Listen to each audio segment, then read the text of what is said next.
mencatat masing-masing pertanyaannya, langsung dijawab.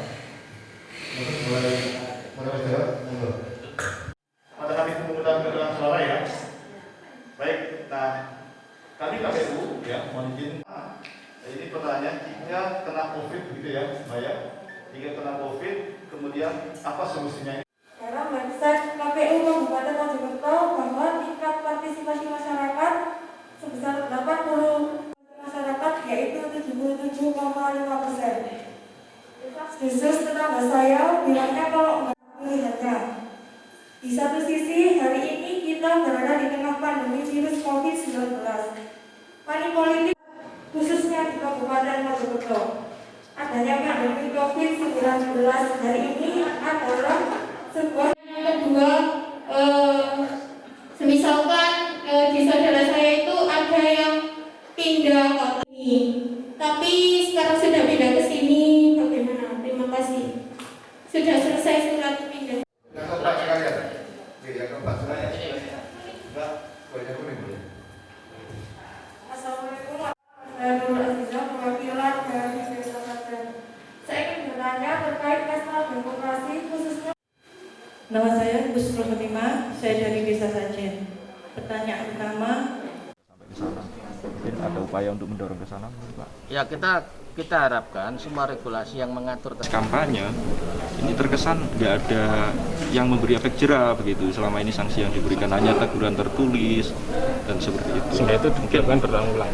Ada masukan dari Komisi. Jadi kalau masuk kategori pelanggaran protokol kesehatan itu dilakukan oleh masyarakat ketika ada momen kampanye misalnya, atau calon hadir di situ dengan konteks apa, sosialisasi atau konsolidasi, itu tetap harus diberikan sanksi. Makanya di dalam PKPU diatur ketika calon itu mau mengikuti kegiatan kampanye itu harus memberikan informasi, laporan dulu, pemberitahuan kepada KPU, tempatnya akan difoto, di cross check, di steril dan sebagainya. Itu protapnya seperti itu.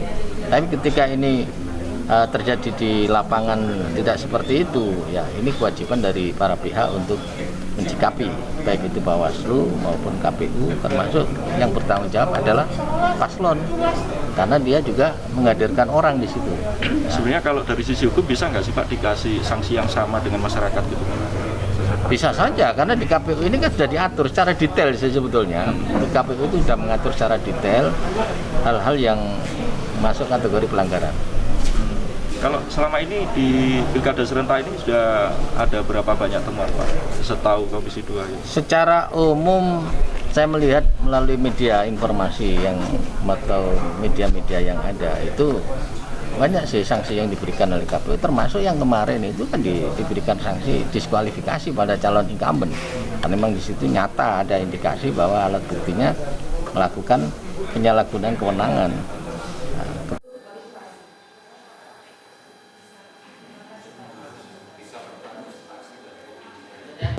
pada hari Rabu.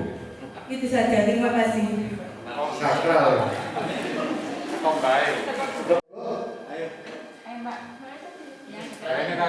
Oke, yang kuning ini. Terima kasih. Assalamualaikum warahmatullahi wabarakatuh. Agar dilakukan penggantian ya oleh pasangan calon yang bersangkutan. Kemudian jika pengawas juga dikoreksikan demikian. Nah, untuk pemilih ya tentu akan dilayani hak pilihnya itu lebih dari atau sama dengan 37,3 ya. Maka ini dalam Peraturan KPU nomor 6 tahun 2020 ya. Jadi pertama, jika pemilih wajib merahasiakan pilihannya gitu ya. Jadi itu kategori yang hadir ke TPS. Selain itu, karena kita ketahui ya bahwa aspek sosialisasi dan pendidikan pemilih ini terutama dalam konteks penyelenggaraan pilkada di masa pandemi ini menjadi sangat penting agar masyarakat pemilih ya dan segenap stakeholder mendapat informasi yang benar ya, yang objektif ya tentang bagaimana tata cara penyelenggaraan pilkada. Dengan cara ini kami harapkan pemilih akan hadir ya ke TPS menggunakan hak pilihnya pada tanggal 9 Desember 2020 nanti. Sasarannya penghitungan hari ini kenapa?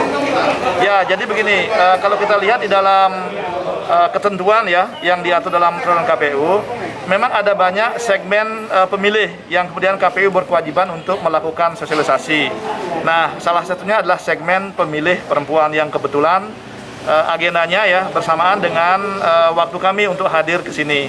Tadi ya mungkin nanti Ketua KPU KPU Kabupaten bisa menjelaskan bahwa terhadap segmen-segmen yang lain juga dilakukan sosialisasi, dan hari ini kebetulan saja segmen pemilih perempuan, dan kita ketahui bahwa pemilih perempuan ini dalam beberapa kali pemilu atau pilkada itu terkadang jumlahnya lebih banyak ya dari pemilih laki-laki ya, meskipun tentu ya semua pemilih hak dan kewajibannya sama ya, jadi ada kesetaraan di situ, dan kami berharap dengan sosialisasi ini ya pemilih perempuan juga bisa ya meneruskan informasi yang kami sampaikan di lingkungan keluarga, masyarakat, termasuk tempat kerja mereka, sehingga ya bisa menggunakan hak pilihnya pada hari pemungutan dan penghitungan suara nanti.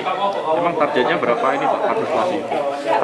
Kami KPU ya telah menentukan ya, jadi pada saat awal ya pilkada ini diselenggarakan yaitu 77,5% ya. Di tengah pandemi ya kami tetap berupaya ya, karena partisipasi masyarakat baik dalam penyelenggaraan tahapan maupun dalam bentuk tingkat kehadiran di TPS itu tentu sangat penting ya untuk legitimasi kepala daerah yang dihasilkan, dan ini tentu kami berupaya ya, mudah-mudahan ini akan bisa terselenggara dan masyarakat ya, dan termasuk juga pihak-pihak terkait lainnya diharapkan memberikan dukungan ya, sehingga kita bisa melalui masa-masa pandemi ini ya, kemudian penyelenggaraan pilkada ini dengan sebaik-baiknya gitu.